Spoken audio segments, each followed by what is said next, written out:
कर दिया start recording तो हुआ नहीं है okay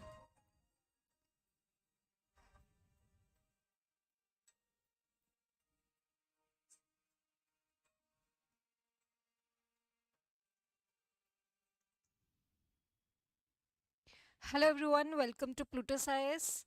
I am CA Sonali Jindal and we are going to discuss daily news analysis, and today we will discuss the news of 21st August 2024, and here are the topics to be covered today.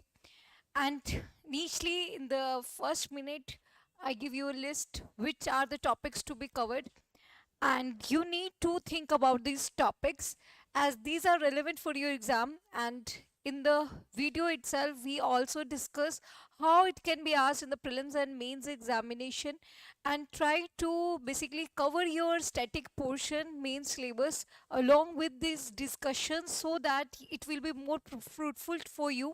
And we also give you and discuss the examples that can be extracted from the newspaper for the mains examination.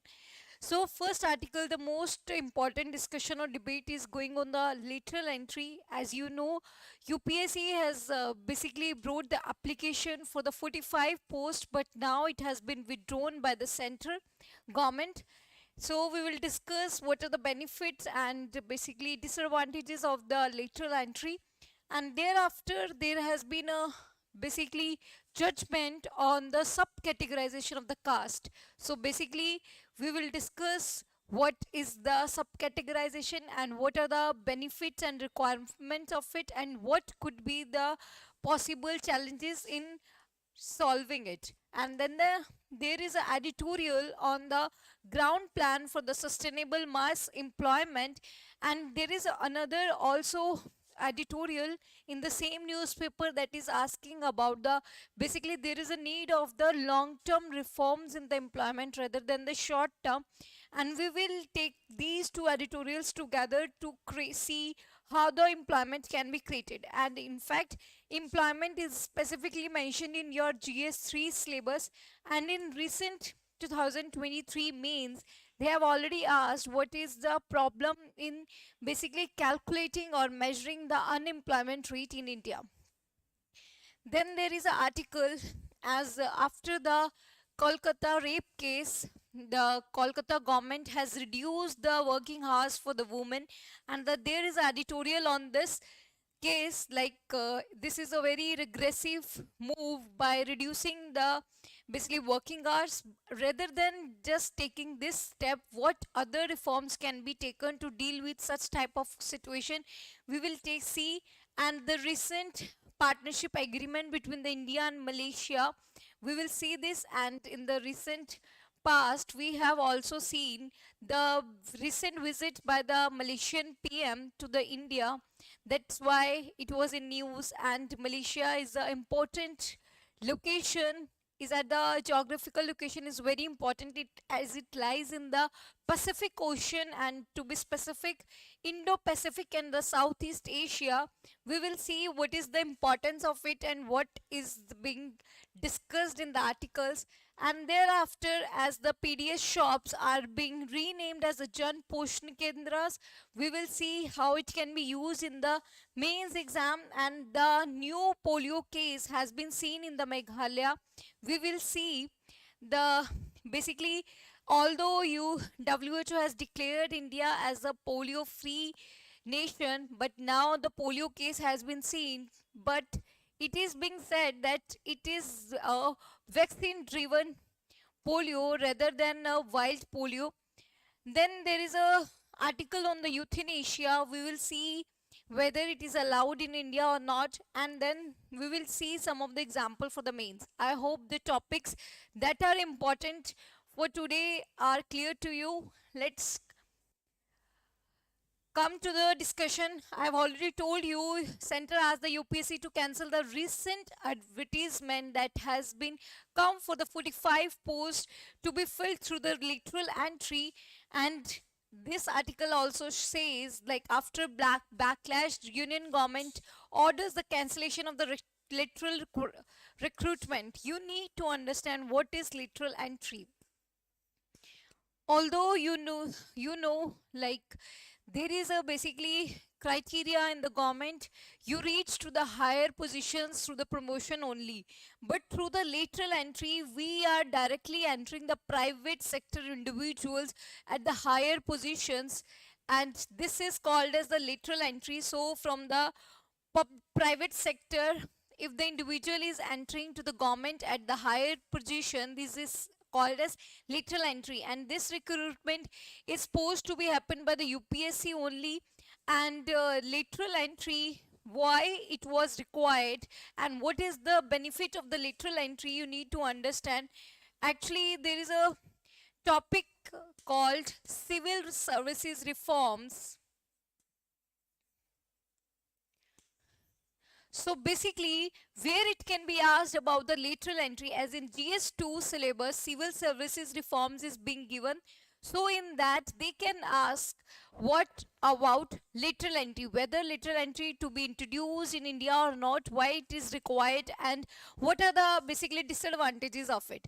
So benefits could be, as there is a shortage of civil servants to fulfill the requirement of the civil servants, this can help us. So basically, shortage of the civil servants at the higher positions can be filled up by the private sector, and moreover private sector brings the expertise and experience. And in fact, in the GS4 ethics you read about the public sector and the private sector work ethics, you read about it, and you also read in the private sector there is a more efficiency and competitive skills and the same experience and the domain experience. Basically, like civil servants are journalist in nature, as we read general studies. And for example, uh, IRS, Indian Revenue Services, these are not to be filled by the CAs or the CS individuals, but rather it can be filled by any of the position. He could be engineer as well.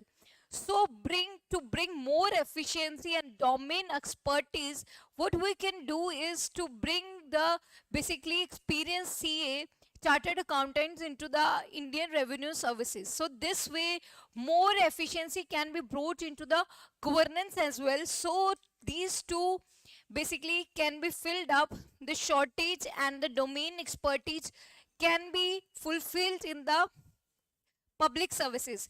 But the disadvantages could be, first thing is the culture and the bureaucratic culture. This has to be tackled because this will bring lot of debate, as lateral entry will definitely hit the those civil services examination criteria, because they are not basically facing the same examination or the competition to reach to the higher positions. And the other thing, it is also basically against the reservation policy, as the reservation to the basically communities will also be not there in the lateral entry, so it will be against the reservation.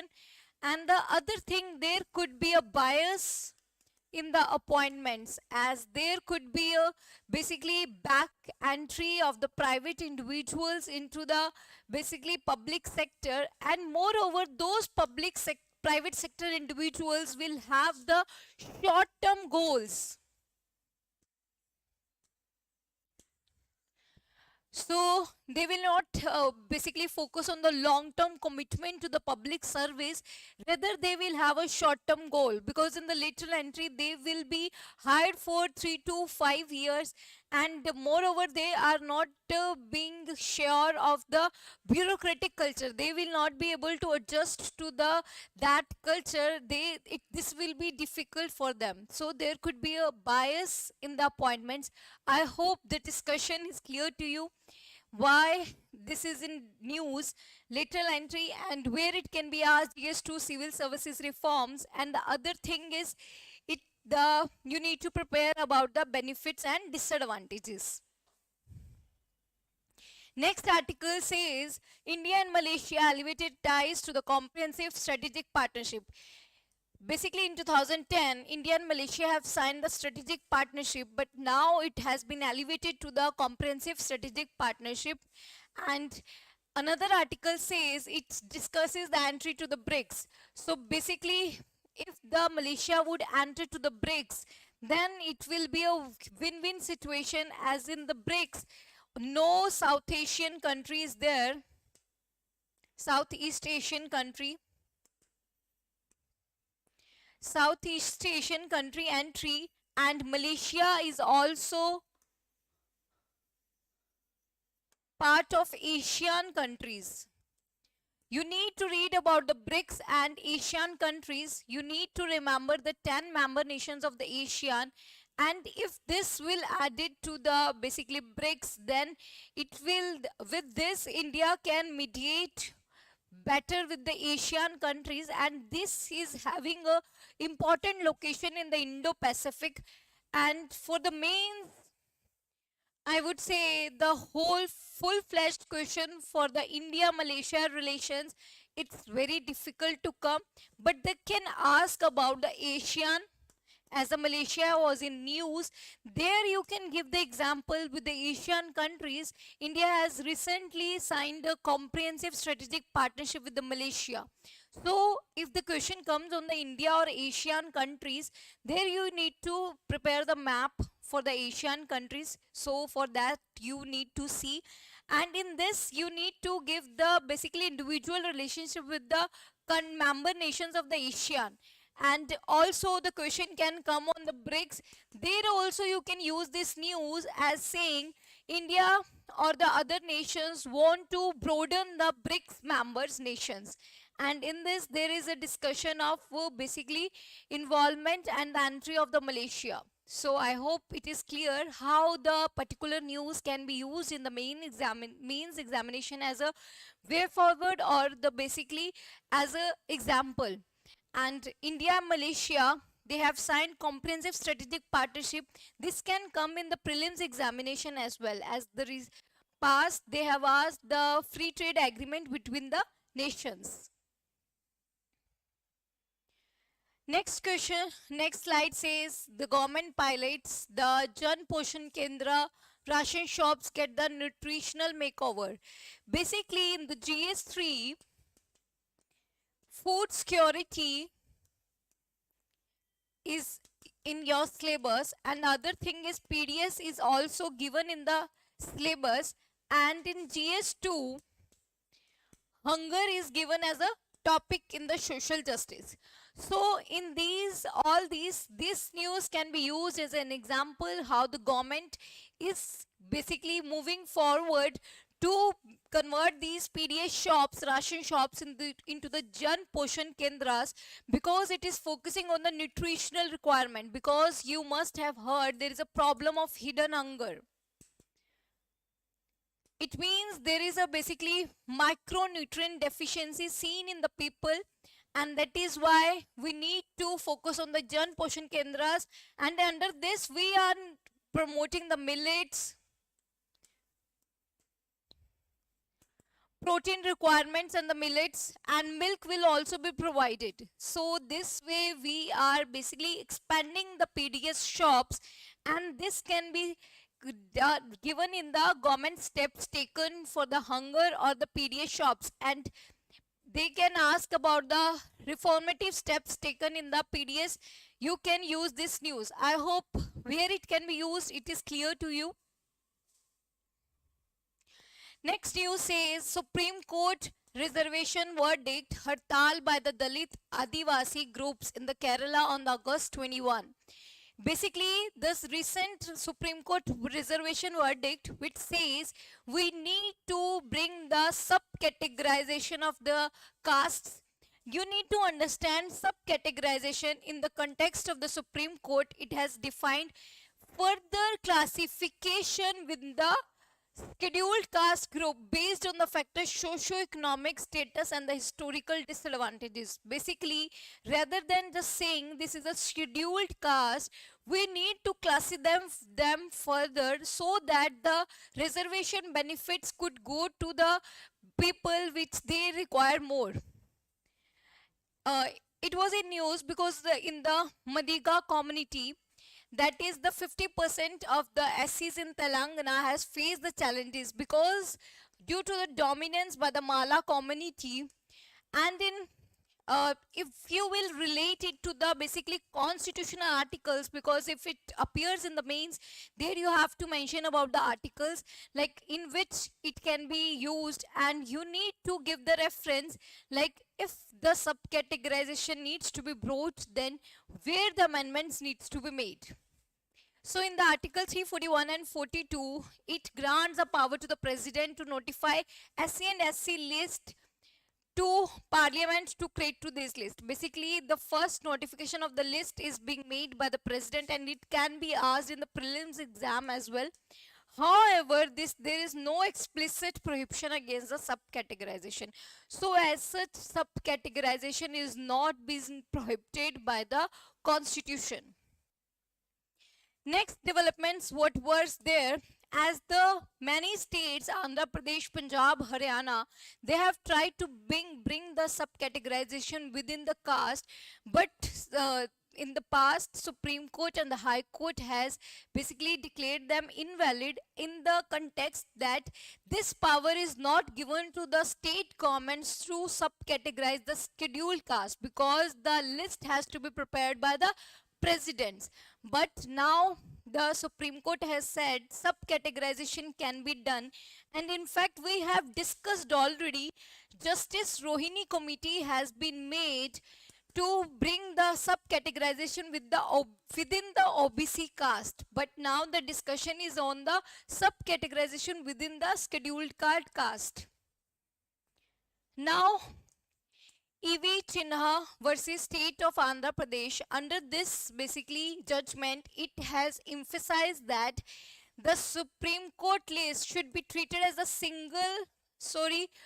scheduled caste list should be treated as a single and the homogeneous group. It has said scheduled castes are basically homogeneous, they cannot be subcategorized.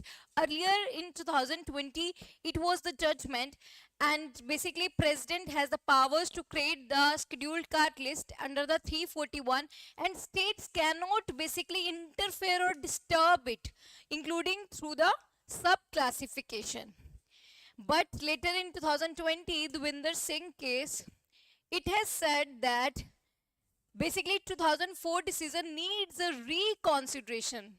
It means E.V. Chinha versus State of Andhra Pradesh, it was 2004 case. It is said president has only the power to make a list, and the state governments cannot basically interfere into the list. But later in the Devinder Singh case, they have rejected the idea of the scheduled caste being the homogeneous. They have said basically concept of creamy layer was also recommended by the Supreme Court for the scheduled caste and the scheduled tribe. So basically this says the scheduled caste are not homogeneous, so subcategorization can be made. Benefits would be, so in the exam hall, you can't be write the whole negatives or the positives. You have to give the balanced answer as a bureaucrat, because you can only suggest to the government is the finally mandate of the government to bring whatever it is.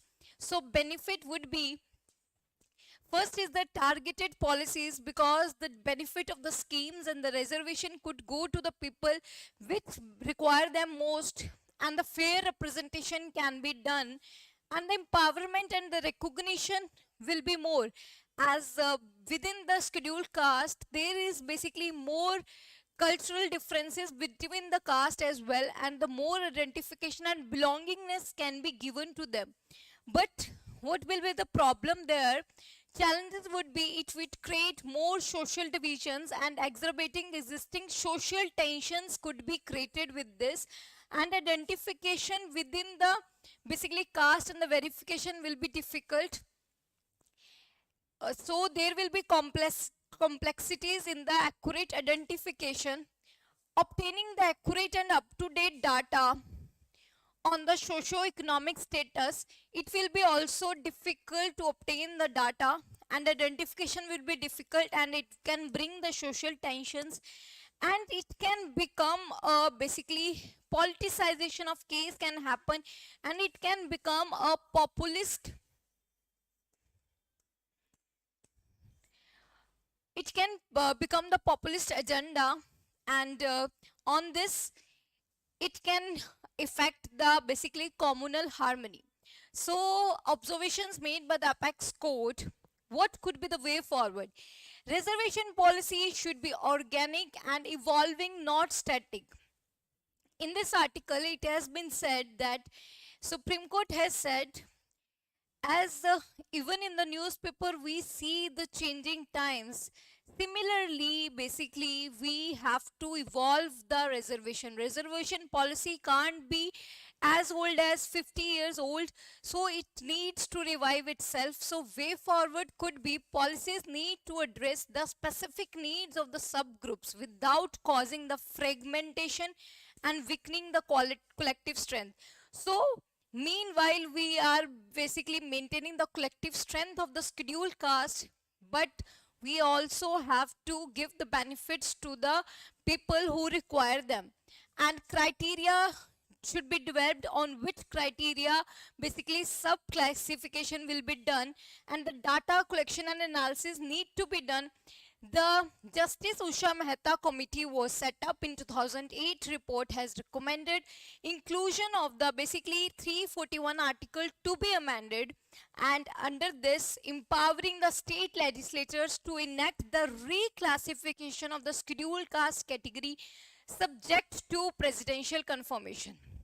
So basically you need to understand, to bring the sub classification there is a need of the constitutional amendment under the article 341, under which state governments can be empowered, but on this president confirmation has to be taken, and these are the steps to be taken for the basically subcategorization. The crux is we need to make a balance between the basically maintaining the collective strength of the scheduled caste and to give the basically specific, fulfilling the specific needs of the subgroups.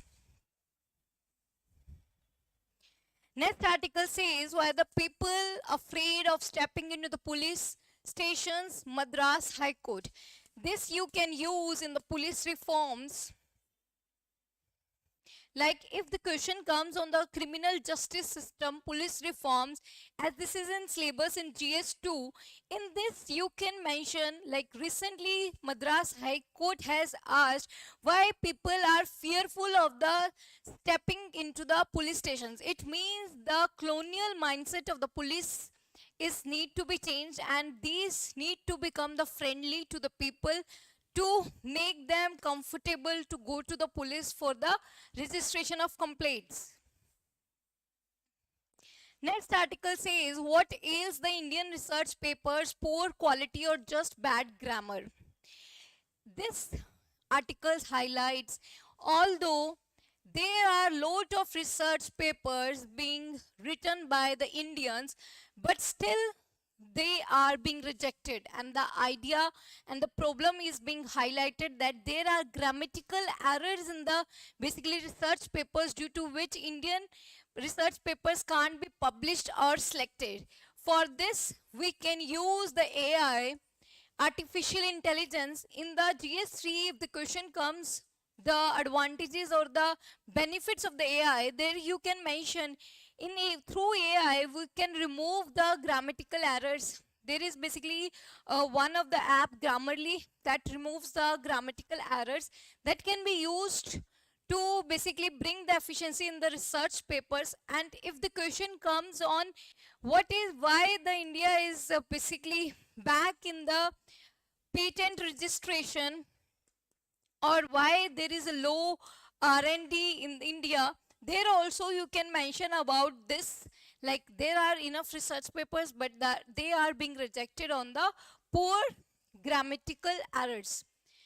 Then there is a basically one PIB news that highlights that Mpox situation has been highlighted by the WHO. For the prelims examination you need to understand Mpox is a viral infection, as in the past they have asked whether it is a bacterial or the viral, and it has highlighted the public health emergency by the WHO.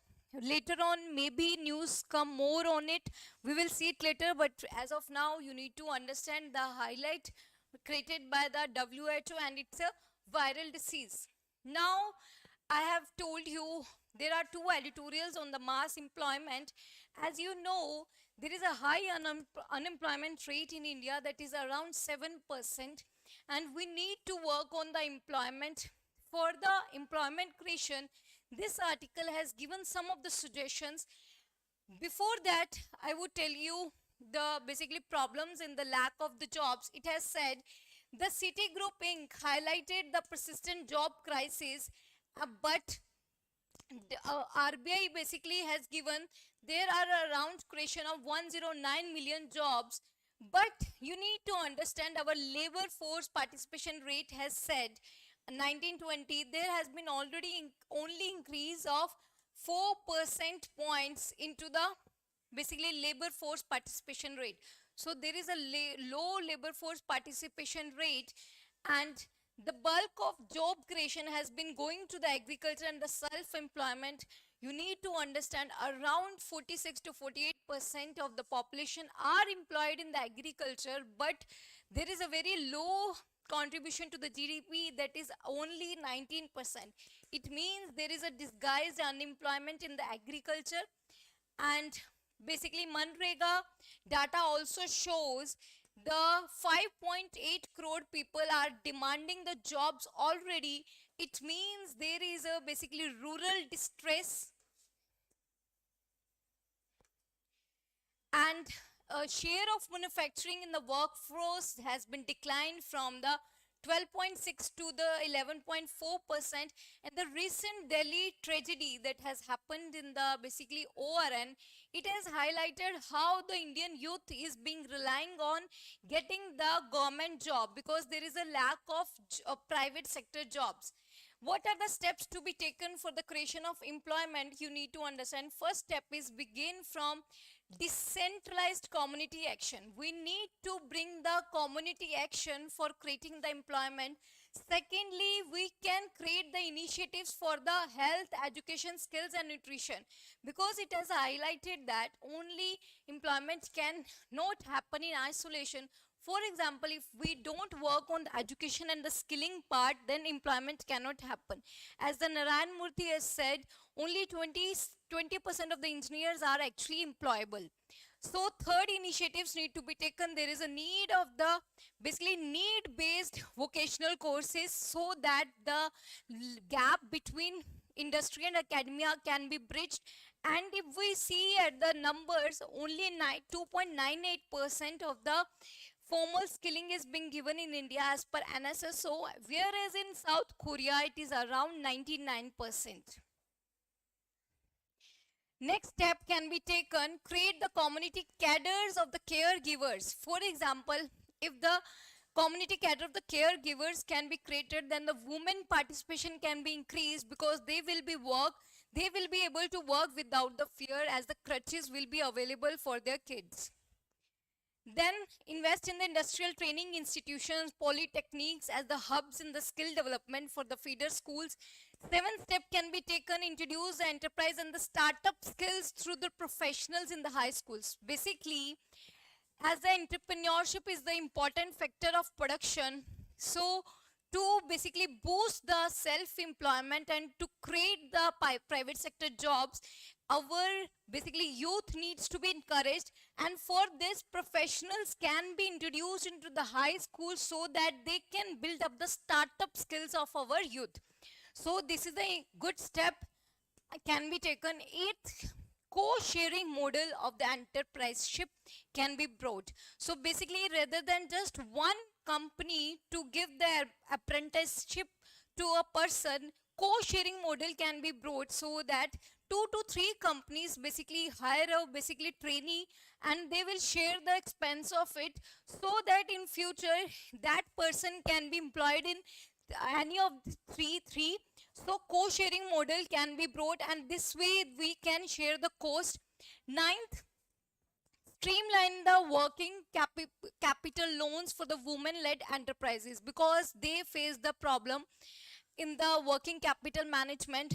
So one of the factor of production, that is capital, can be solved by it. And the success of the startup village enterprise program is the basically prime example under which working capital management has helped. And so basically community led employment needs to be encouraged.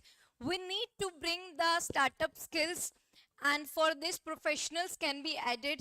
And for the women, we need to bring the community led crutches. Another articles that has highlighted the regressive move by the basically Kolkata government that has reduced the working hours of the women. It is being said, by reducing the working hours, it will reduce the female labor force participation rate. It is still around 23%. So 23 to 25%. So basically female labor force participation rate is still low. It's around only 25%. And if this kind of step has been brought, then it will reduce it further. So rather than just doing this, we need basically, now the government has brought the helpers of the night, Ratir Sathi, and this has to be brought already in place, and this creating the safe zones with the CCTVs. So basically we need to bring the long-term reforms. So national task force has been created by the Supreme Court, and in fact in this, these kind of examples can be used in the ethics paper as well, where it asks what kind of long-term reforms can be created. There you can say whatever the problem is given in the question, you can say national task force can be created therein. And in fact, NCRB has highlighted that there is around 51 FIRs every hour that is highlighting the crime against women. This kind of data can be used in the mains. And apart from the just effective implementation, we need in the change in the mindset. So basically, we need to work on the socialization of the people. And in fact, in GS4, there is a topic, social persuasion. For this also, we need to bring the change in the mindset, or you can say attitude formation. You need to bring the positive attitude towards the working woman, creating the awareness in the public on the gender justice. And in fact, it has said there has been a basically strike by the women to reclaim the night in the Kolkata. This should be a wake-up call to the government and the society to do it right by the woman. I hope you are able to understand this step will affect the female labor force participation rate, and there is a need of long-term reform so that this will not happen it again. And there is another article on the euthanasia. This article says basically a 30 years old son is being in coma, and in this they are demanding the passive euthanasia by the parents. But Supreme Court has said this son is not on the ventilator, so basically he does not require any of the external device to support his life. So if he is to be killed, then it will be called as the active euthanasia. So in India, passive euthanasia is allowed, but active euthanasia is illegal. You need to understand this, because in the biomedical ethics, DS4, this question can come on the euthanasia. You need to know euthanasia is basically killing the living people who is in the need, and some grave illness is there and he is not able to recover. There are two types of euthanasia. One is active and the passive. And here the definition given by the Supreme Court has said that as he does not require an external device, so it will be a active euthanasia. Last news, it's of polio case seen in the Meghalaya. I have already told you it has been a vaccine driven. You need to understand 2014 WHO has declared India as the polio-free country. Polio-free in 2014 after the last case of the wild polio virus in 2011. Now the recent case has been seen in the Meghalaya. It has highlighted the problem of vaccine efficiency, and the question can come whether the polio is a bacterial or the viral disease. It's a viral disease. You need to memorize and also see India is a polio free country declared by the WHO. So it can be asked in the prelims. I hope this will help you. I'm winding up the discussion. We will meet tomorrow at 11:40 a.m. for the new daily news analysis, and try to revise the whole things that we discuss and try to use them in the answers as examples that will definitely help you. Thank you. All the best to all of you.